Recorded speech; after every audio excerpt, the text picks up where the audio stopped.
I'm extremely happy to present Demon Rush Chapter 6. The story continues as Soren meets his new master and learns about the Holy Knights, the war against evil, and what is Imperium. I've released 2 versions of this video, one with voiceover for those that like to listen, and one with just the raw manga panels with Demon Rush music over it for those who like to read. Feel free to watch either video which suits your preference, and we also have the chapter available to read for free on Webtoons. A couple more announcements before we jump into the chapter. We still have Demon Rush products available on shop.demonrush.com. Buying those products or the physical copies of the manga will help support this channel and project. And also for the trading card game players, we are now in alpha testing stage for the Demon Rush online game, and we've been meeting in Discord playing with each other and having fun experimenting with different decks. If you're interested in testing and hanging out with us, there's a link for Discord in the description. And now without further ado, let's get into the chapter. The chapter opens up where we left off at the end of Chapter 5.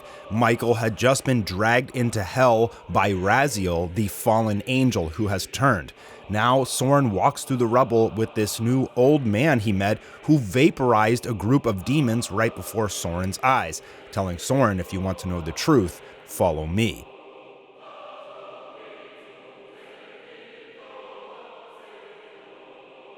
He inspects the feather that the Archangel Michael gave him, with the old man telling him that you hold Aternus, the divine sword of the Archangel Michael. For him to gift you this blade, he must have really seen something in you. After all, Soren's just a teenager. He's 18 years old. He's a nobody.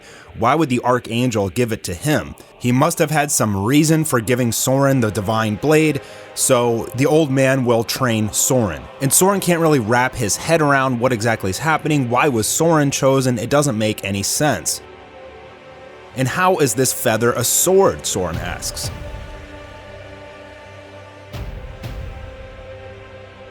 Soren smashes his hand against the wall, starting to cry tears because he lost Amelia, he couldn't protect her, she died for nothing. And Soren, in this moment, who has just witnessed his city being completely eradicated by a group of massive, powerful demons, having his whole world shattered in one single day, asks himself what is the point of even going on. Oz raises his staff towards Soren's face, catching his attention. Remember, this staff just blew up a whole bunch of demons at the end of the last chapter. I wouldn't want that thing in my face either. And as Oz explains, the point of going on is to save her soul and the rest of humanity, for that matter. Basically, he's asking Soren, do you want to just roll over and die, or do you want to go out on your own terms? And again, Soren is coming to grips with the reality that his whole world has just been shattered, and he doesn't know what he can do. I mean, again, he's just an 18-year-old kid. As Oz explains, the Holy Kingdom barely won the last war, and this time they took Michael, one of our most powerful. He'll be tortured and his mind mangled. The repercussions of this will be devastating at best, because as we've seen through this series so far, it doesn't really appear that the holy side is doing too well in this war, and to lose an archangel, like the most powerful angel, could cause complete cataclysm. It literally could just be the end of the world as they know it. Soren takes a moment of silence to reflect, and then he says he's going home to his family. If it is the end of the world, he would much rather spend his final moments with his family.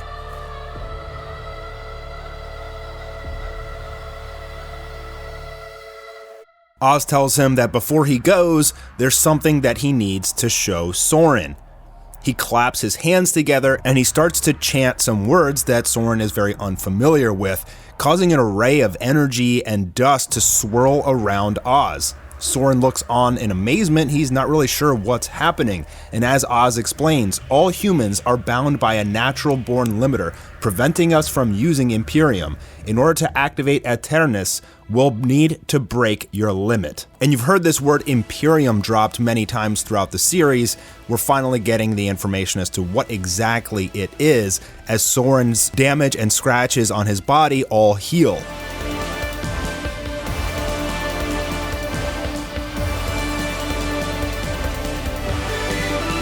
Oz tells us that Imperium is God power.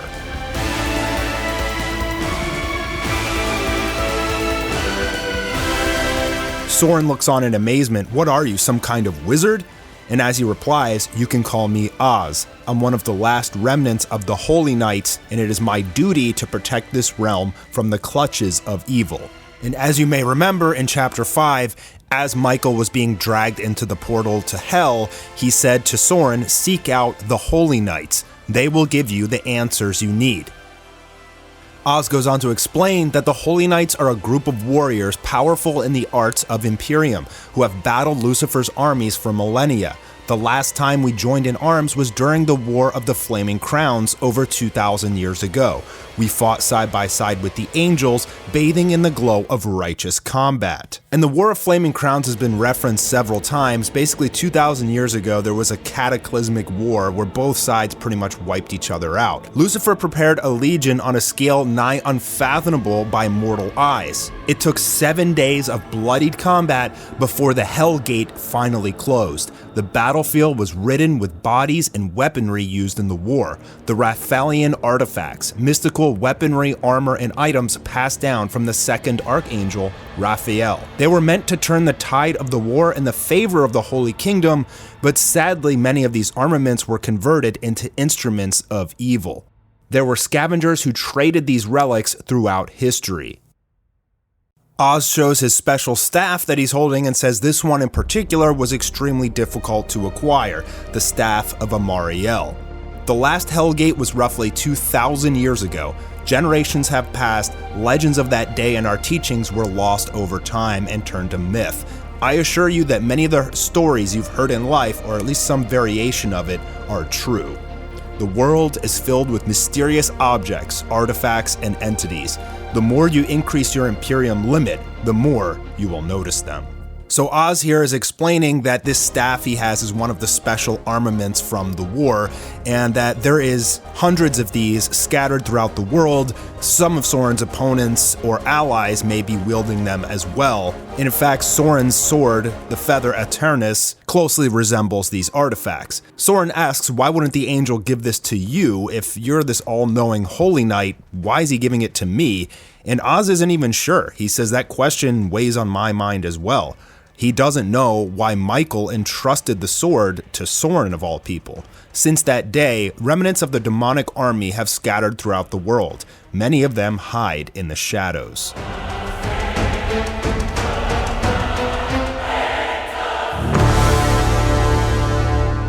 They bide their time, refusing to return to the hellish depths from which they came. Meaning that a lot of demons, they're basically enslaved and they don't want to go back to hell, so many of them have disguised themselves as humans and operate in a gray area, trading artifacts and information to gain influence in the real world.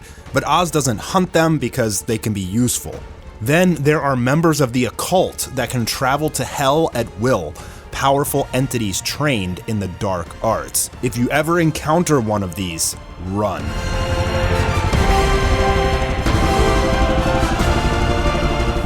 Soren is amazed that there's these figures that are able to travel from hell to earth back and forth whenever they want at any time. But their conversation is interrupted as Soren and Oz reach the middle of a park opening. Oz explains that yes, some of these powerful occults can travel to hell and earth at will, but holy knights have their own methods of travel. With that, Oz raises the Staff of Amariel into the sky, and it begins to shine with light and crack open.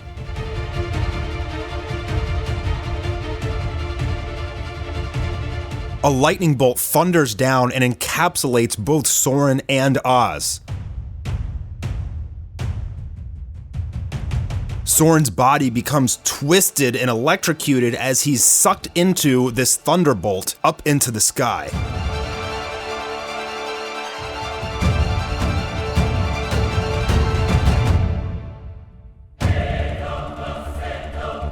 And then the lightning bolt thunders down into a brand new area. Soren leans over and throws up because he says that it felt like his cells were stretched into infinity. Turns out being crammed into a lightning bolt and traveling half the world in an instant doesn't feel so hot.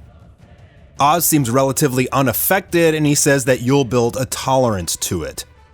And as Soren stands up, he looks out in amazement as he's standing on top of the pyramids of Egypt. Are you saying that I can go anywhere?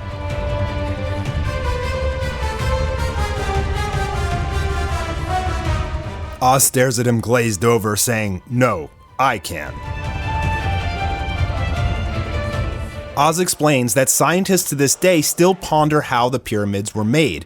The answer is Imperium, because in the ancient days, wielding Imperium was common among the people. So over 2,000 years ago, humans were much more adaptable to using Imperium on a daily basis. But unfortunately, over 2,000 years of peace, generations have passed, and the teachings of the holy arts have been lost in time.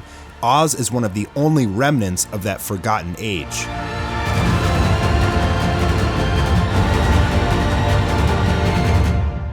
He tells Soren that with training, he may begin to obtain the Holy Knight abilities, but for now, it's time to return to Star City.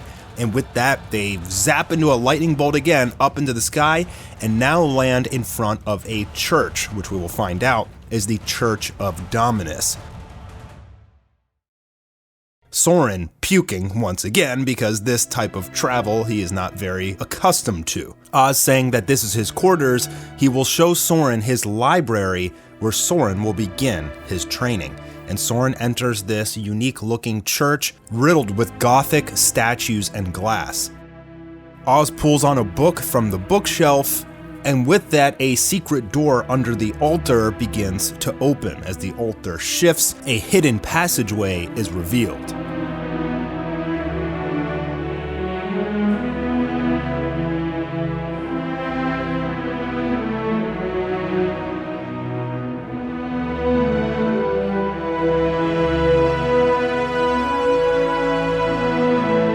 Oz explains that this is his archive of books that explain the detailed history of the war against evil.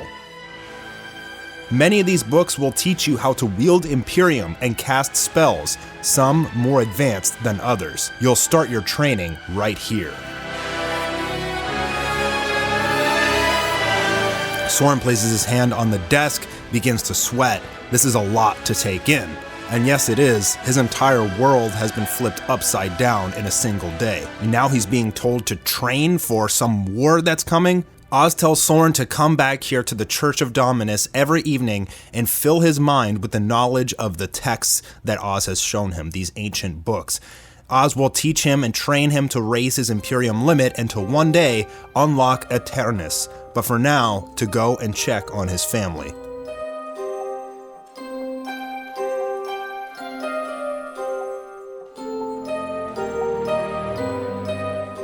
Soren goes back and hugs his family, and we get a voiceover from him saying that after a week, the government put out an official statement that Doomsday was actually just a terrorist attack using biological weaponry, and the government was investigating the source. Soren says that they didn't have school for a month, and the city sheepishly came to terms with the scale of the incident they had just witnessed. Although the government said it was a terrorist attack, those who were close to the epicenter saw what truly happened. Soren couldn't get his mind off of what the old man showed him as he rides a train staring at his reflection in the glass. Could he really fight in this war? Could he avenge Amelia? If what Oz said is true, the world very well may be ending soon. If that's the case, I've made up my mind. I'd rather go down swinging. And again, we get more imagery of Soren's necklace, which obviously has something fishy about it. We did see Michael look at it at the end of chapter 5 before he gave Soren the feather, so there is something special about this amulet going on. And the final image, Oz is sitting in his church when he hears some footsteps come through, and there we have a determined Soren who says, "I'm ready to train."